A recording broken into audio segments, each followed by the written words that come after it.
This is the LotBot Robotic Arm and was demoed in a video called LotBot Robotic Arm Part 1 Demos.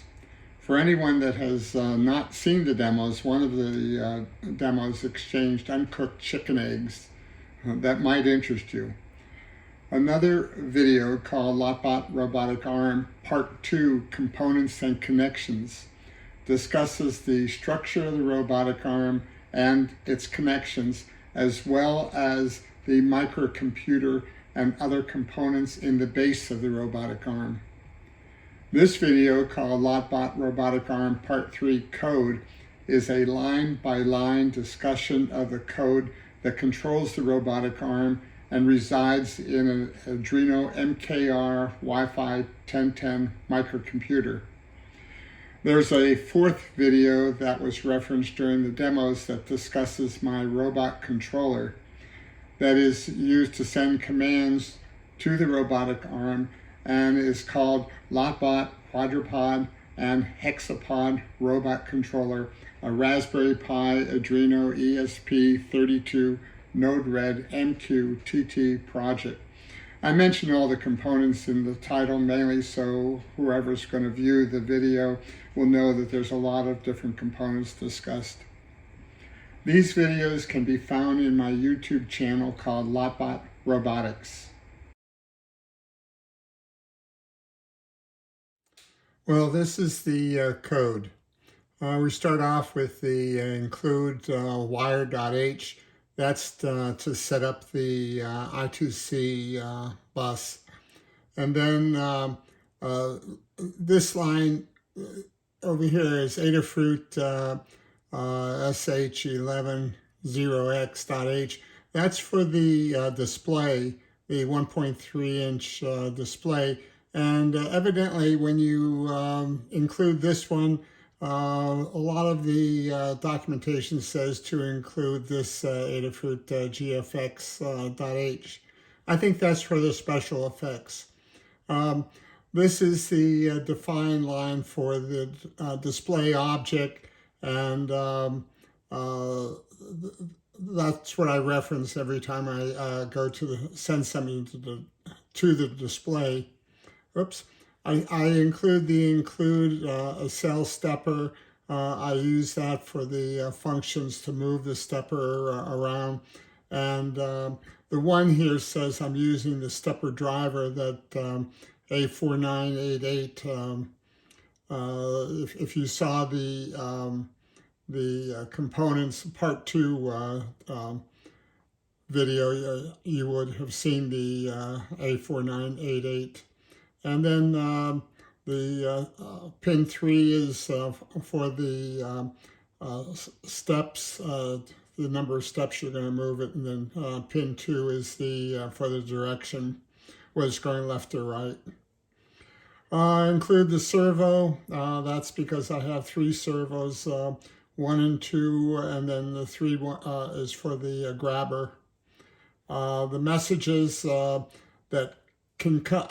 I don't know if you looked at the previous 2 videos, you know that the controller can send MQTT messages. However, you can also these messages are for the commands to move the robotic arm, but you can also enter commands in the serial window. But if you're going to use the MQTT messages from the controller, then this is the library necessary. And this is for Wi-Fi and the Wi-Fi utility that's necessary. To set up the client that the MQTT server is going to be using is done with this definition. And then the MQTT client uses that in its parameter for the definition of a object. This is the limit switch pin, and that's used in coming up with a 0 position for the stepper. This is sort of interesting. In one of the versions of the Arduino MKR WiFi 1010, I noticed that the green and the red pins to get it's a green, red, blue LED that's on that Arduino, and in one of the Arduinos I was using, I needed to use these pins, and the other one I needed to use the pins in the documentation. It may be that the Arduino I was using is a clone of some sort, but it was sort of interesting that one of the MKR Arduinos used these pins for the LED and the other one used these. These are the positions. I use position 1, 2, and 3 for the servo 1, 2, and 3. And these are the last positions that they were. I initialized at 90 for the servos, and then 0 for the, which is servo also, but for the grabber. The limit switch, I start off with a -1, and you'll see how I do the homing using the limit switch at -1 later. I set the previous command that I've used to the home command. That sets the 0 position of the stepper motor. And it really hasn't done it at this point, but I initialize it to that. And then the current ARM command, those 3 character commands that come in from the controller or for the serial window, I just set to null. Use a index and I initialize it to 1. I have a next position that you'll see later on. Going further, I have a Wi-Fi time that I need, and I have a switch that says whether or not the Wi-Fi was connected or MQT was connected. This is the switch that I use to display position information, or this is the switch that displays the connection information. I have a repeat function, and this is a variable that tells me whether or not I'm in a repeat status, and that is set to false. This is the broker address. It's I set it to X's because I'm not giving out my broker address, and then the port. The MQTT message is set up with a topic of Pi because it's coming from the controller, which is a Raspberry Pi based controller to ARM, and so that's the topic that the message is sent with. I use data receive as an internal variable to pick up the 3 character commands as they come in. A index that I use, I, and then the LED color for the LED that's on the Arduino. It's initially set to blanks. And then this is another variable I use for the 3 character command coming in. So that's all the variables, and now the setup. Okay, this is the setup. First thing is I begin a serial window, and now it could actually have one, or it may not have a serial window, and that'll be checked later. Then I have a begin of the I2C, and I'm looking for address 3C, which is the display. Now, once that display is on the I2C, I can clear it. And then I attach the pins for servo 1, servo 2, and the grabber servo 3. Servo 2 and servo 1, this just ensures that the servo 2 is straight up and servo 1 is straight up. And these are the degrees necessary to make the physical position of the arm straight up. I explained that in the other videos. that the degrees of the servo itself may not necessarily be the physical degrees of the device, of the arm itself. And that's because I may not have attached the arm exactly at the 90 degrees that I might be wanting the arm to be relative to the base.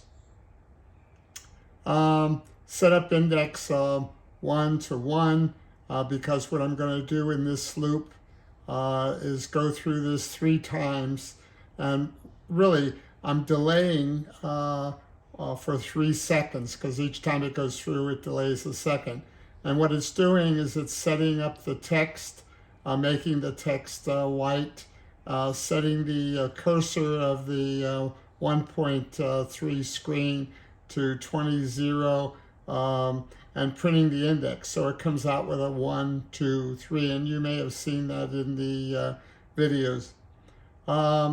Then it comes through and clears the screen, and the reason it clears the screen as it's going through the loops is that the pixels from 1 will show up on 2. And this clears it, makes sure that you get a nice 1, a 2, or 3. Okay, then it clears the screen, the display again, sets the text size to 2 instead of the text size to 8. The text size of 8 filled up the whole display with a large one, and now I'm going for more reasonable displays that I can have 4 lines that will tell me the connection data. It's size 2 and then white, and it's starting at 0, 0, and it's saying, well, if the serial connected, if the serial, this is a not, if the not serial is true, then there is no serial. So I put out the message on the screen of no serial. Otherwise, I say the serial's okay.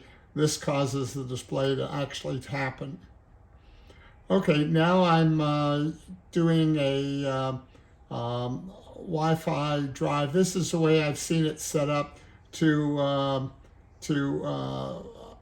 work with the LED on the Arduino, and it does pin modes for the green LED, red LED, blue LED that we set up in the variables. That's where I was telling you there was 2 different versions of that. And then it does a write low for green and low for blue, but high for red, which makes the LED red. I indicate in my internal variable that I've done a red. Then I set the connect to true, even though I haven't done anything with it, because of the next statement I say, while the begin is not true, then I do this. But if it is true, then it falls through, and if it does connect, so that this is not connected.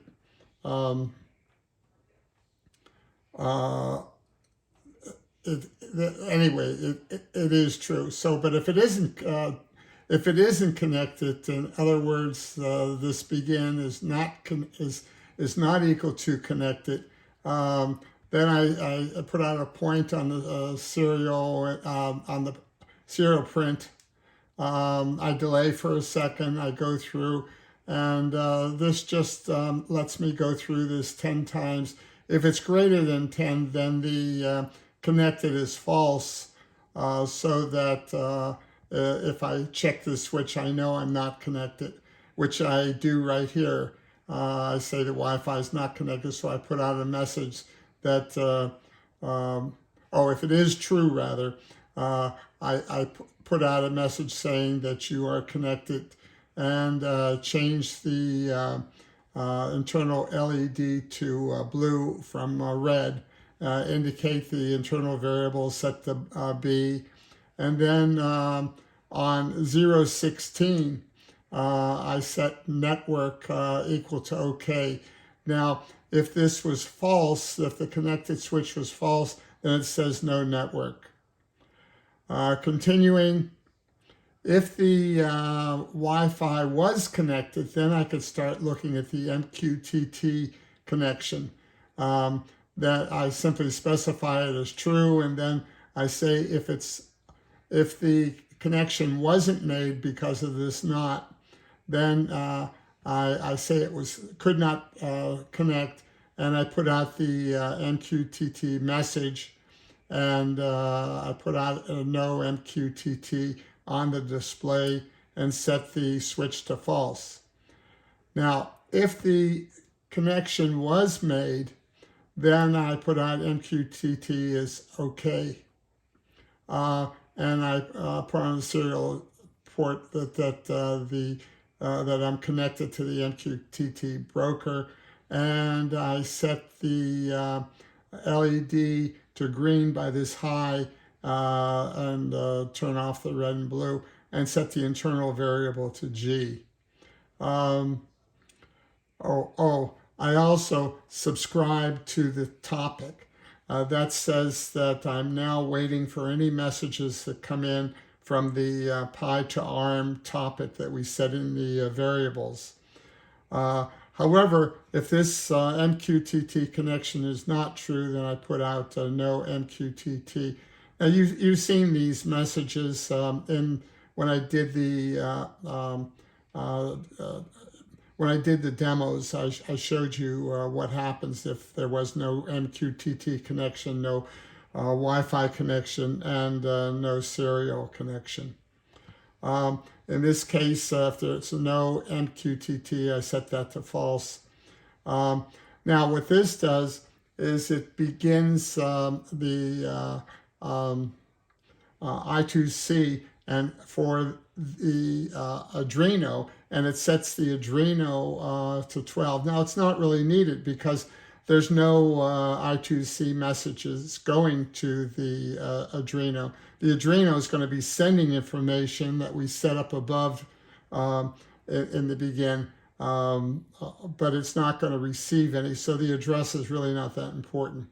Now, if there is no serial connection, there's no Wi-Fi connection, no MQTT connection, then I put on the display that I'm going to go into demo mode. I delay for 2 seconds. I set the limit switch to -1. Now, this is going to be used within the process HOM, which is what determines the 0 position for the stepper and shows that the servos are working. And that'll be explained later on in the functions for the process HOM. Test demo 2 is what does the exchange of the 2 eggs, and that'll be also shown in the functions. And then since it's not going to go in and wait for any messages, since I can't get any messages, or rather commands, I can't get any commands from the serial or MQTT. It just goes in a loop by saying while 1. It doesn't go anyplace. That's the end of it. However, if this was not true, if there was some connection so I could get commands, then I set the limit switch to -1, and I put the ARM command at HOM. So when I go into the main loop, the first thing it's going to do is do a home or set the stepper to 0 position and show off its servos so we know that they're working. And that'll take place within the main loop. Okay, this is the main loop. First line, we get the message, it gets parsed, the size of the message gets put into MQTT message size. Now, if there was no MQTT message, then the size would be 0. This would be a false statement, so nothing here is done. But if there is a message, the message that the controller sends is 3 characters. So while it has any of those 3 characters here, it's going to be taking each character, reading it in, adding it on to the string variable. And so the 3-character command would be in here. Now, if there was an end of character, if there was a 4th character, then it would be added in. So you'd have a 4th character here, but we only look at the first 3, so it doesn't really matter. So anyway, there could be a new command coming in, or there is no new command, and whatever's in ARM command would be the command. Now, if this is the first time through, we said that the very last thing that was set in the setup was the ARM command was set to the homing or getting the ARM into its 0 position. So it's either blank, or we have the home, or whatever message comes in from the controller. Now, however, if we have a serial window, we could have just entered the command on the serial window, and that string goes into ARM command. Now, this is sort of a tricky part here. At this place, I display the ARM command on the 1.3 window, but I display it at pixel 48 vertically. That's the 4th line. If you consider that I'm putting out 4 lines on that 1.3 video display. The first one is at 0, 0, and the second one is at 0, 16, and the third one is at 0, 32. So the 4th one starts at 0, 48. Now, if I have a command there from a previous way through this loop, then this displaying another command on top of it is just going to be throwing extra pixels, and you'll never be able to tell what the command is. So really, we have to clear out this line. Now, there is no way to clear out the line with a display command. You can clear the whole screen, but if you clear the screen every time you come through this loop, you're going to get a lot of blinking. So what this does right here, this will black out the pixels that are on the 4th line. And if you think of it, you have like 128 pixels going across, and you have 64 pixels going down. And since I know that the 4th line starts at 48, I could clear out the pixels in each column, 0 through 127, from 48 to 64. So what this is doing is it's making the pixels from 48 to 64 in each column of 0 through 127 going across the screen. So it's making them black. So that when I put out the new command, there's no other command there, and all the other 3 lines have not been changed. They're still there, so they get displayed back on top of themselves. And since there is no other text other than the text that's there, it doesn't blink, it doesn't show it, it just gives you a new command since the old command was blacked out. And that's what this code does. Okay. Now, the next line says, if the command is a display connection information, then it goes to a routine that puts out the connection information that's current. And it sets a switch to true, and the display position information is therefore false, because we're either displaying the connection information or the position information. If the command that came in was a DPI, then we go to display position information, and a DCI is false and a DPI is true. Okay, now I set a variable next position to 50, and you'll see why in just a second. And then it says, if the ARM command, now I didn't say this up there, but the substring 0, 3 says I'm going to look at the 3 characters of this because there could be a 4th character in there. And if it's equal to HOM, and the first time through it will be because we set it in the setup routine, then it sets the limit switch to -1, and you'll see in the process HOM routine why this is set. And it says if the DPI is true, then it's going to set the display information. If it's false, it displays the current information, and in the setup, the initial condition is the current information. I mean, the connect information is what's displayed. Okay, now, if I have a command of LF1, I'm going to move the stepper to -50, since that was up here. If it's RT1, I'm going to move it to +50. And if you noticed in the demo, I showed you it moving to the right and left, and that was the steppers left and right. And then if it moves, if I need to move it to the center, I send the command CEN, and that moves it to stepper position 0. This is 3 commands for the, or rather 2 commands for the grabber. It turns out that the 90 is what opens the grabber, and 177 is what closes the grabber. These are the degrees of the servo itself and the way that I've connected the grabber to the servos.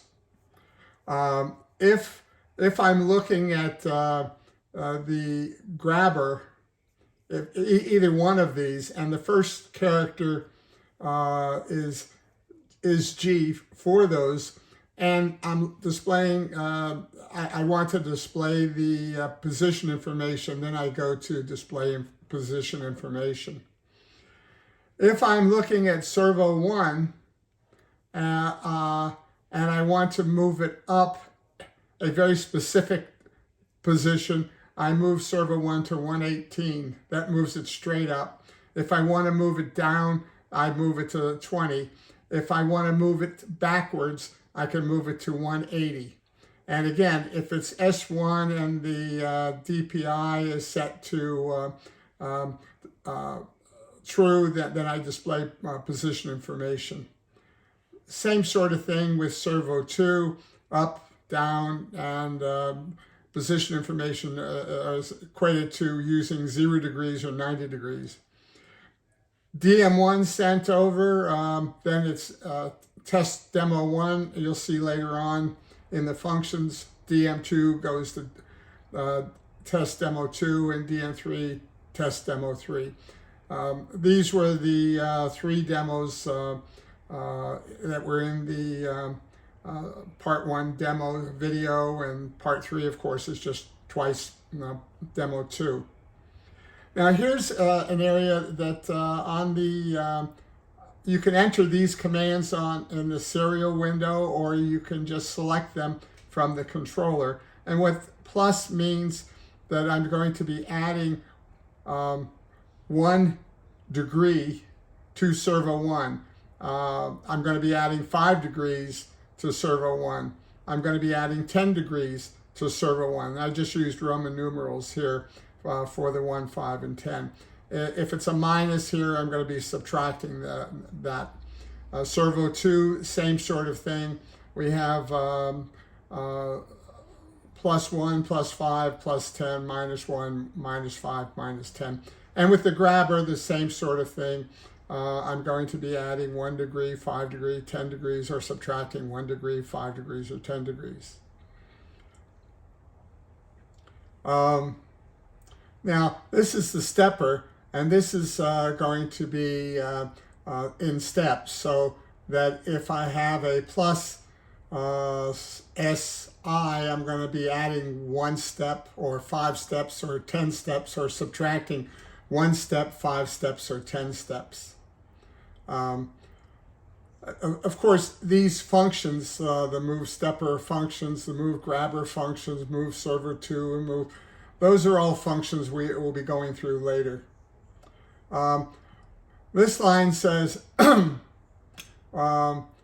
if the first character is a minus or a plus,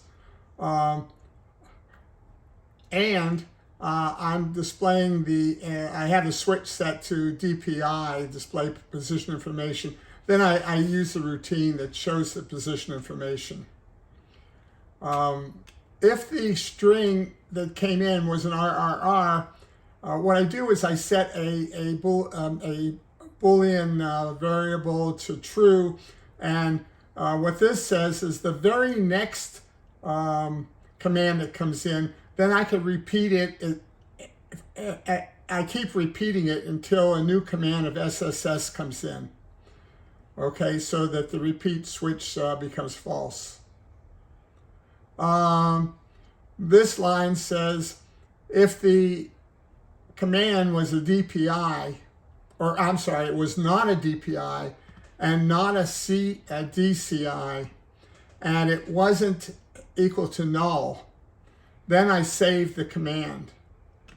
Okay, and in this line here, it says if the repeat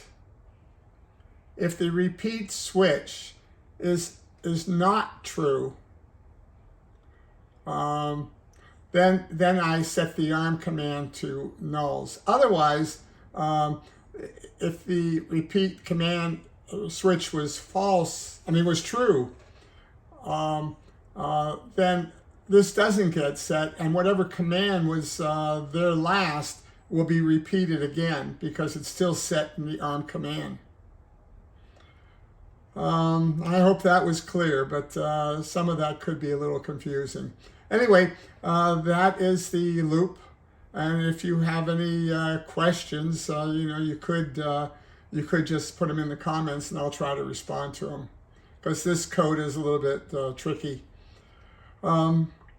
Okay, that takes care of the loop, and next I'm going to discuss the functions. Okay, now for the functions. The very first function is the display. It says controller information, but that was the name I gave it to when I first defined it, but it's really connector information because it's showing you whether or not you're connected to the serial port or whether you're connected to the network or the MQTT server.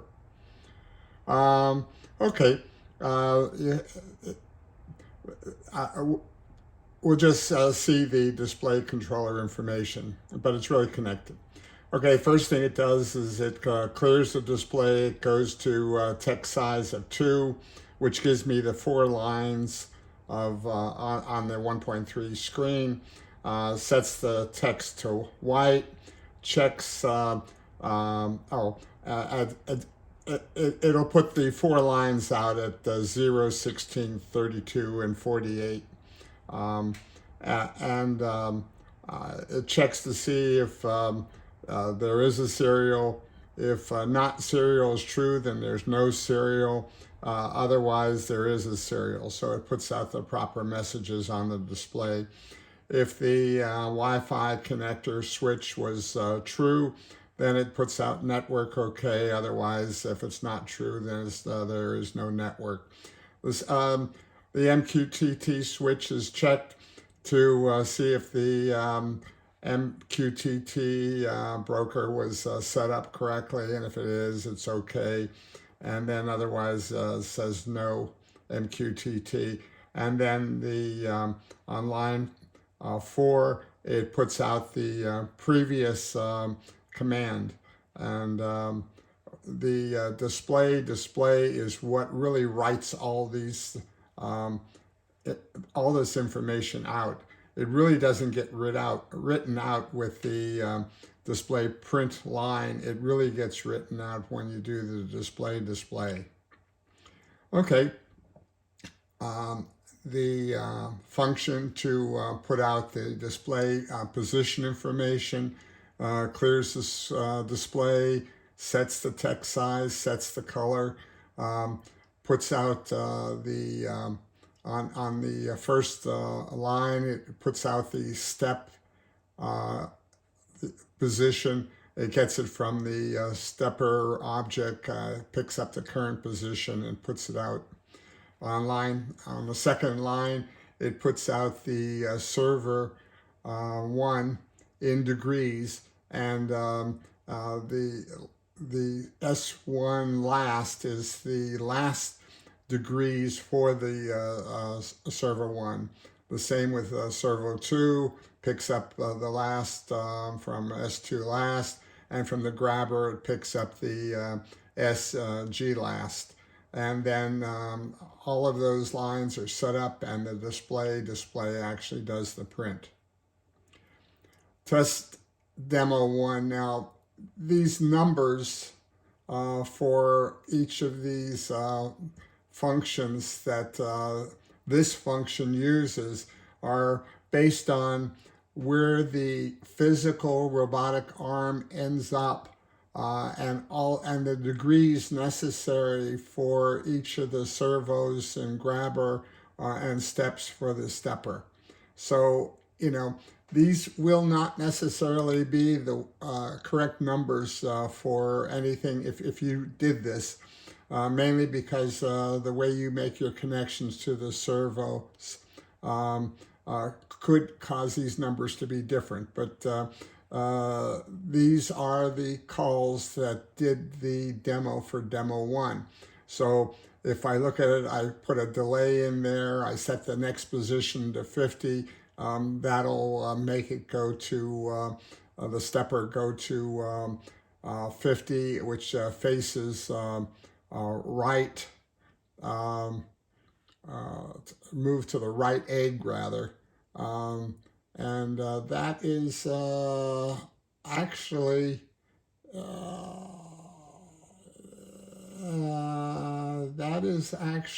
the well, if for the robotic arm, that would be its left, and that's really, I was pointing it to the right egg relative to me, not okay. Then it opens the grabber, it lowers it. If you remember the demo, this is telling you what the demo did. It opened the grabber, it lowered the arm, it lowered the grabber,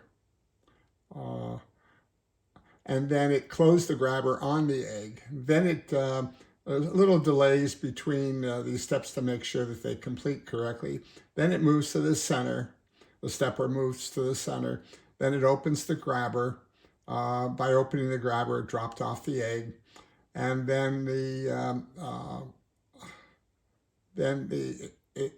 it also closes the grabber. That was demo 1. It closes the grabber and grabs the egg.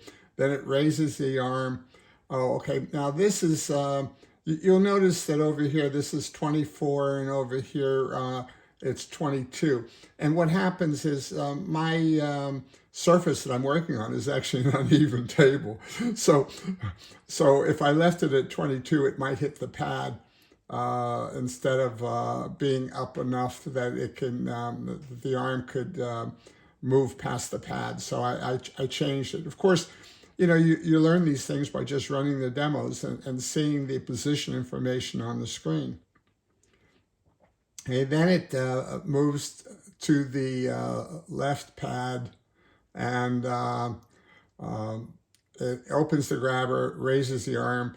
If you remember, it moved to the center with nothing in it, then it moved back, and then it lowered the arm and it grabbed the egg again, and then it moved to the center pad, but it didn't do anything, and then it changed the height again for the uneven table, and then it moved back to the right pad, opened the grabber, and dropped off the egg, and it just sat there.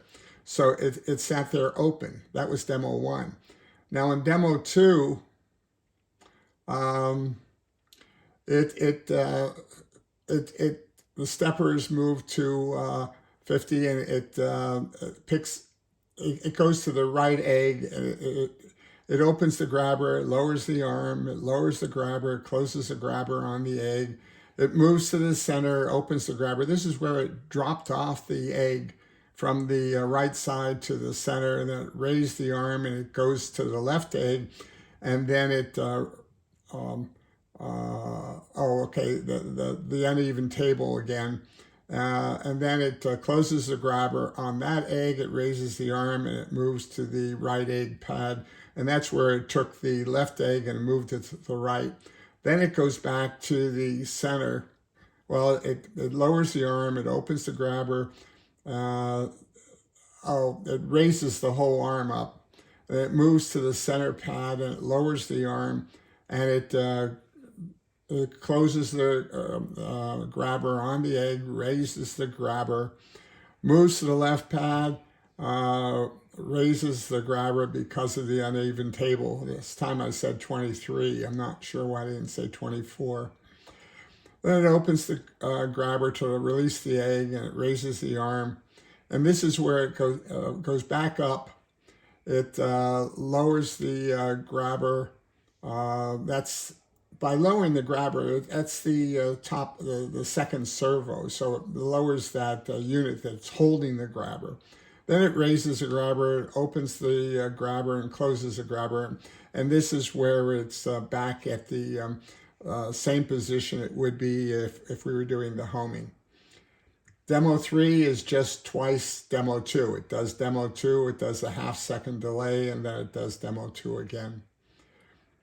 Okay, now this is where the positions that, really get changed. So in this case, this is the move stepper.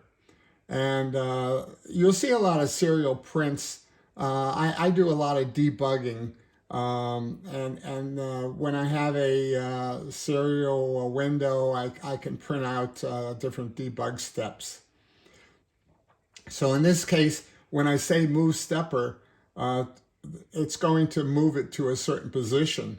And in this case, I'm moving the stepper to a position that I specify in this parameter, and then I run to position. And then I show what the current position is after the move.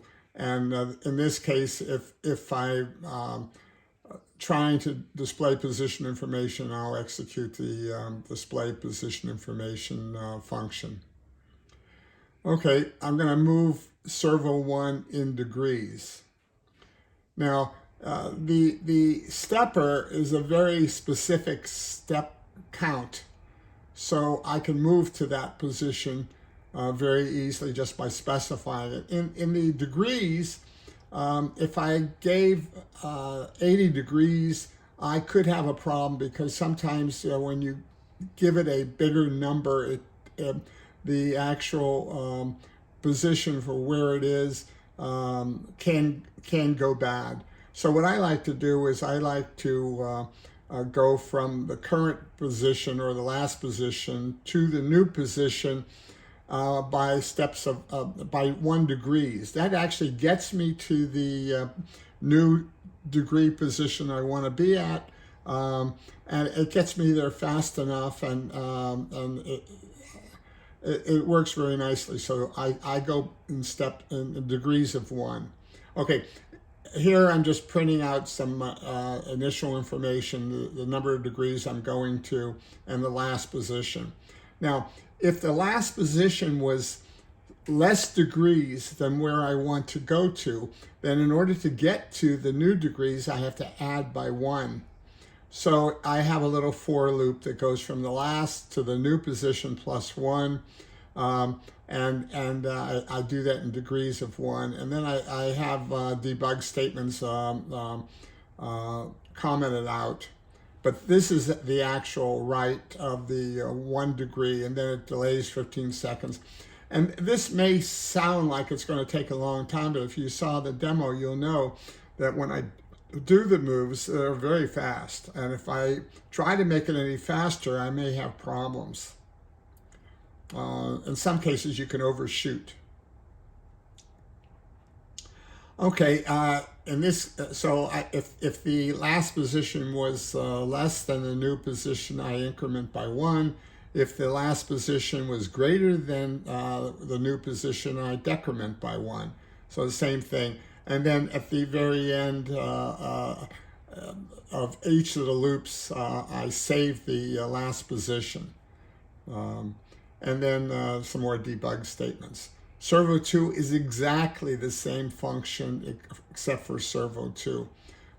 Comments, if the last position is less than the new position, increment by 1.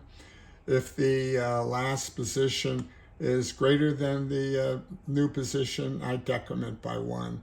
And in both cases, I save the last position and more comment information. The grabber is exactly the same function for the grabber.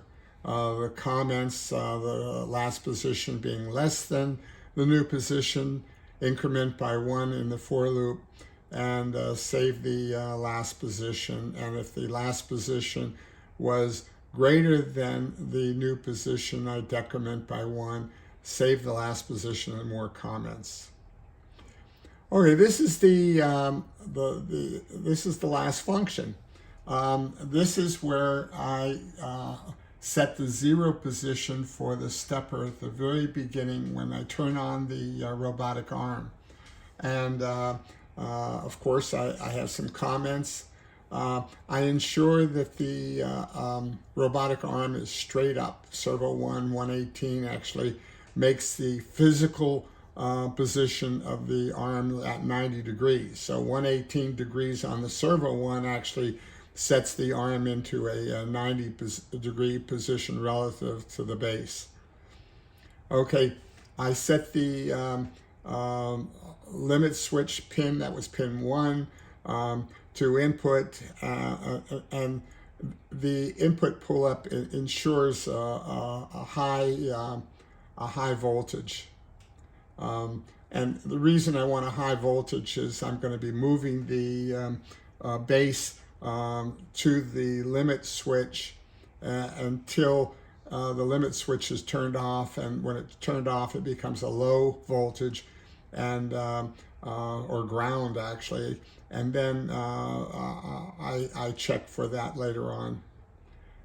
Okay, so I do a delay, I set the maximum speed of 10 and acceleration of 10, and this is because the stepper motor, if I was up to 100 or higher, could actually overshoot the limit switch because it could be moving so fast. This ensures I'm moving very slow on the base for the so that the stepper will be going one step at a time, and when it gets to the limit switch, by turning off the voltage at that point, it's going to actually stop. It's not going to go past it a little bit. Okay, by past it, I'm really talking about the internal counter. Of course, the limit switch itself is going to prevent the robotic arm from going past it, but by the time I actually increment, it could be incremented past where the limit switch actually stopped. Okay, this while is where I'm doing the check, and so this is before the limit switch was activated. Okay, so what I'm doing is while the limit switch is high, in other words, there's voltage going through the limit switch, I'm going to print out some comments here, and then at this point I'm going to move the stepper to limit switch. Now limit switch was a -1, so wherever the robotic arm is, the stepper motor, wherever that is sitting on top of the base, I'm going to simply move to that position, and then I'm going to decrement the limit switch by 1. And then I'm going to run to that new position. So it's going to slowly move to the, if you think about it, it's going to move, I guess, that would be in a clockwise position or to the left. Okay, and then eventually it's going to be, it's going to go -1, -2, -3, and finally it may be up to like minus 100 or so, wherever it is, so that this limit switch pin becomes, this digital read gets a low reading. As soon as it gets a low reading, it skips, it's out of this loop. And the limit switch has a number in it. I put out a note, and at that point, I want to make sure that the servo 1 is standing straight up. So I put that again. And then I set the current position to 0. And then I changed the speed. So now I'm not concerned with trying to get to the limit switch. And I set the limit switch to 1. And this is some comments. What I'm going to do now is run the limit switch to 148, because 148 steps from where the limit switch is exactly where I want to have the robotic arm be what I want to determine as a 0 position. So I move to the limit switch being 148, and I put out a comment, and at that point I reset the current position to 0 because that is going to be the home position of the stepper motor. And I put out some comments including what the current position is. And then I want to check out my servo motors.